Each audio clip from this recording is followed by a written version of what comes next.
Hello everyone, welcome to only IAS. आज के lecture में हम समझेंगे कि ट्रॉयका है क्या और क्यों ये G20 पर्सपेक्टिव से बहुत इंपॉर्टेंट है।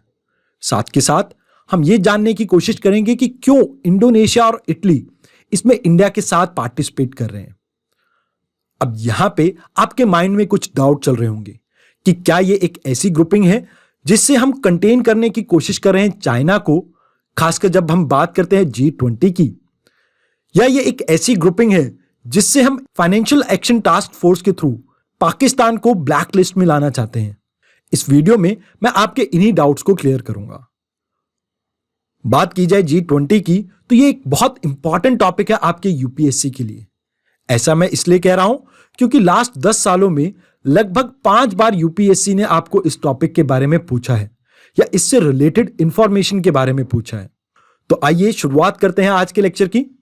बात की जाए ट्रॉयका की तो ये एक ग्रुपिंग है G20 नेशंस की जिसमें 3 इंपॉर्टेंट नेशंस पार्टिसिपेट करते हैं। इसे समझाने के लिए मैं आपको एक एग्जांपल देता हूं। मान लीजिए ये 3 कंट्रीज हैं ए, बी और सी। 2020 में जो कंट्री ए है इसने प्रिजाइड किया था G20 की मीटिंग को। उसके बाद 2021 में कंट्री बी ने प्रिजाइड किया G20 की मीटिंग को और कंट्री सी प्रिजाइड करेगी इस मीटिंग को मान लीजिए 2022 में। इन तीनों नेशंस की ग्रुपिंग को कहा जाता है ट्रॉयका। मतलब इसमें हम इंक्लूड करते हैं करंट, प्रीवियस और इनकमिंग प्रेसिडेंसीज को।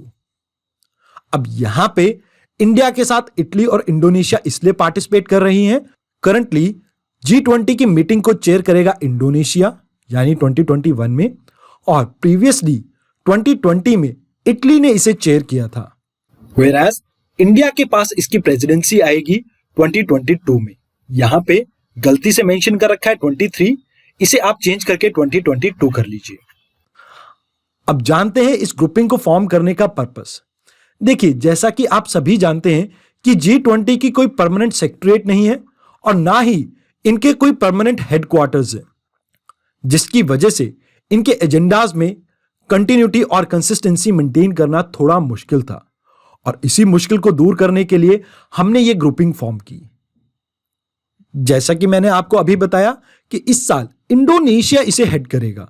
मतलब इस बारी की प्रेसिडेंसी है इंडोनेशिया के पास और इस बार की थीम है G20 मीटिंग की रिकवर टुगेदर रिकवर स्ट्रॉन्गर। अब जैसा कि आप सभी जानते हैं, कोविड की वजह से ना केवल आपके हेल्थ सेक्टर पे इंपैक्ट आया है बल्कि जो वर्ल्ड इकोनॉमी है वो भी एक स्लो डाउन के फेज से गुजर रही है। और यहां पे बात की जा रही है इकोनॉमीज को रिवाइव करने की और हेल्थ इंफ्रास्ट्रक्चर को और ज्यादा स्ट्रांग करने की, और इसी के ऊपर डिस्कशन होगी आपकी इस बारी की G20 समिट में। आइए अब समझते हैं कि G20 फॉर्म करने की जरूरत क्यों पड़ी। G20 की फुल फॉर्म है ग्रुप ऑफ 20 नेशंस। इसमें आपके 19 कंट्रीज पार्टिसिपेट करती हैं। उसके अलावा 20वां है आपका यूरोपियन यूनियन। अब इसको फॉर्म करने के पीछे रीजन ये था कि 1997 में एशिया में एक फाइनेंशियल क्राइसिस आते हैं जिसे हम एशियन फाइनेंशियल क्राइसिस कहते हैं, और इसकी शुरुआत हुई थी ईस्ट एशिया और साउथ ईस्ट एशिया की कुछ कंट्रीज से, और जिसके रिपरकशन आपको थ्रू आउट द ग्लोब देखने को मिलते हैं। इन क्राइसिस से समझते हुए G7 नेशंस ने डिसाइड किया कि हम सभी डेवलप्ड और डेवलपिंग इकोनॉमीज को एक साथ एक प्लेटफॉर्म पे लेके आएंगे, और यहां पे ये कहते हैं कि हम शुरुआत करेंगे एक मिनिस्ट्रियल लेवल फोरम की, जहां पर फाइनेंस मिनिस्टर्स और रिजर्व बैंक ऑफ इंडिया के गवर्नर्स आके मिलते हैं और डिस्कस करते हैं वेरियस फाइनेंशियल इश्यूज जो उस टाइम ग्लोबल लेवल पे पर्टेनिंग थे। अब यहां पे एक बात गौर करने की यह है कि हेड ऑफ द स्टेट्स अभी भी मीटिंग में पार्टिसिपेट नहीं कर रहे थे, और इसके जस्ट 9 साल बाद आपके 2008 के फाइनेंशियल क्राइसिस आते हैं, और इस बार का मेजर कल्प्रिट था यूएसए, क्योंकि यूएसए में सब प्राइम लोन्स दिए गए थे जिसकी वजह से फाइनेंशियल रिपरकशंस आपको देखने को मिले थ्रू आउट द वर्ल्ड। अब यहां पे आपके लिए समझने वाली बात यह है कि ये सब प्राइम लोन क्या होते हैं। देखिए, मान लीजिए एक पर्सन है राम, और इस राम को कोई XYZ बैंक 100 करोड़ का लोन दे देता है। अब क्योंकि इस राम की पेइंग कैपेसिटी नहीं है इस लोन को रीपे करने की, तो ये राम इस लोन को डिफॉल्ट करेगा, और इसी तरह की लेंडिंग को हम कहते हैं सब प्राइम लेंडिंग या सब प्राइम लोन। अब इन क्राइसिस के बाद एक बार फिर से वर्ल्ड लीडर जागते हैं और इस बार एक पॉलिटिकल लेवल की फोरम बनाने की बात होती है और यहां से निकल के आता है आपका G20। और इन क्राइसिस के बाद से एनुअली ये मीटिंग होती है हर साल।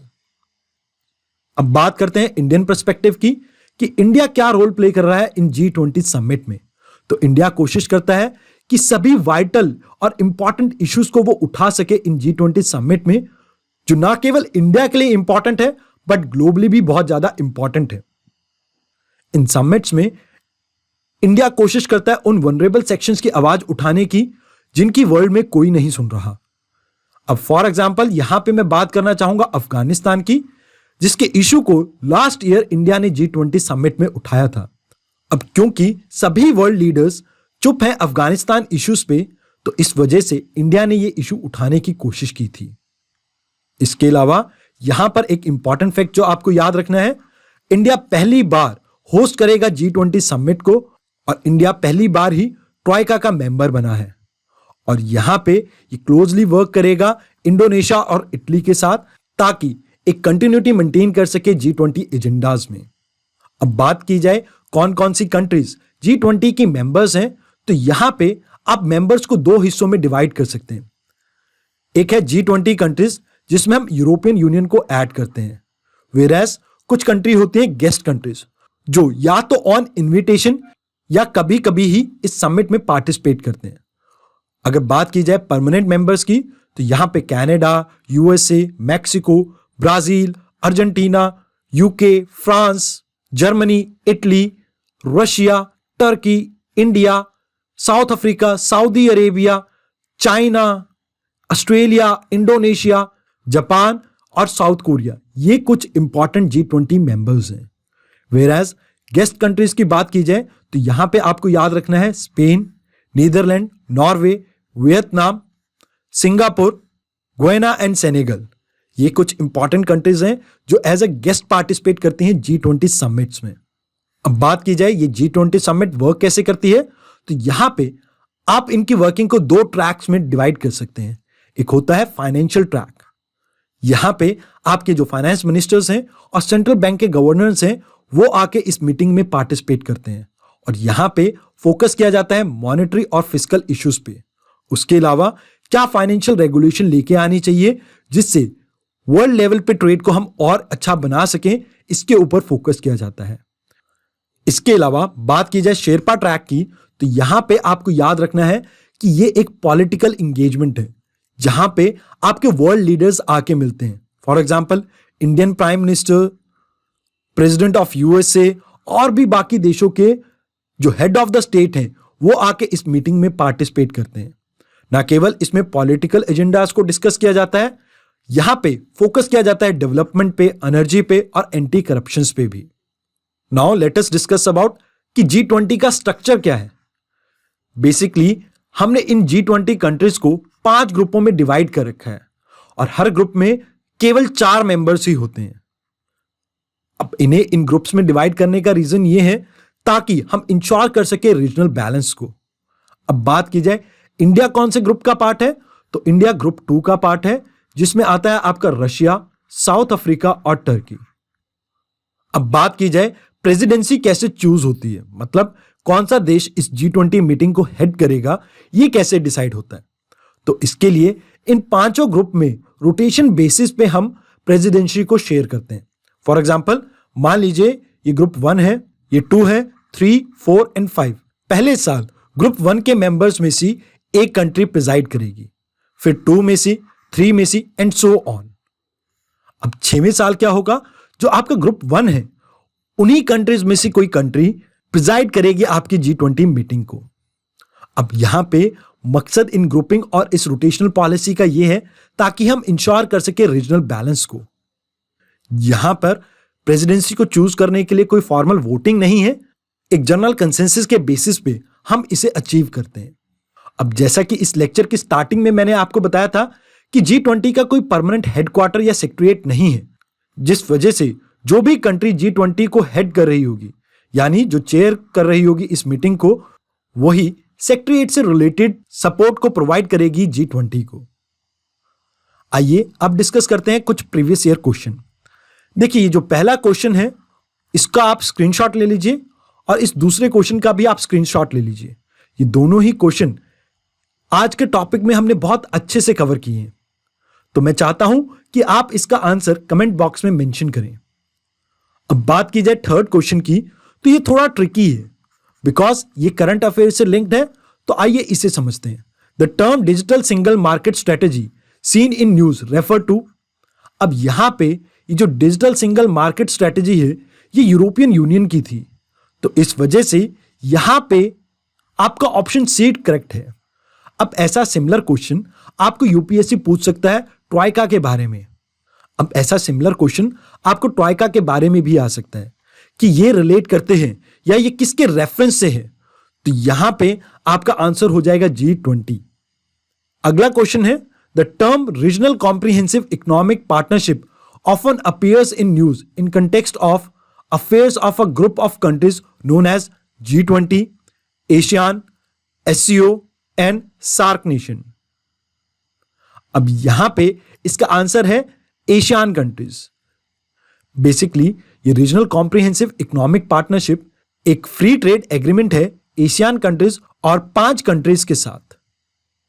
अब यहां पे ये 5 कंट्रीज हैं आपकी, जैसे ऑस्ट्रेलिया, न्यूजीलैंड और चाइना जैसी कंट्रीज। उसके अलावा यहां पर 2 चीजें आपको याद रखनी है, यूएसए इसका पार्ट नहीं है, ना ही इंडिया।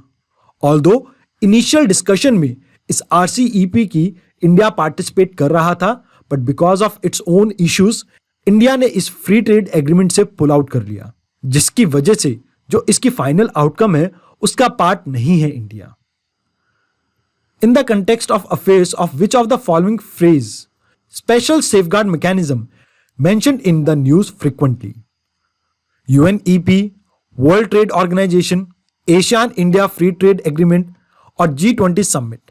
अगर आपने WTO को कवर किया हो तो आपको पता होगा कि ये इसी का पार्ट है, तो इसका आंसर ऑल्दो ऑप्शन बी है, बट यहां पे भी आपकी G20 समिट का मेंशन है, तो इस वजह से मैंने इस क्वेश्चन को इसमें इंक्लूड किया है।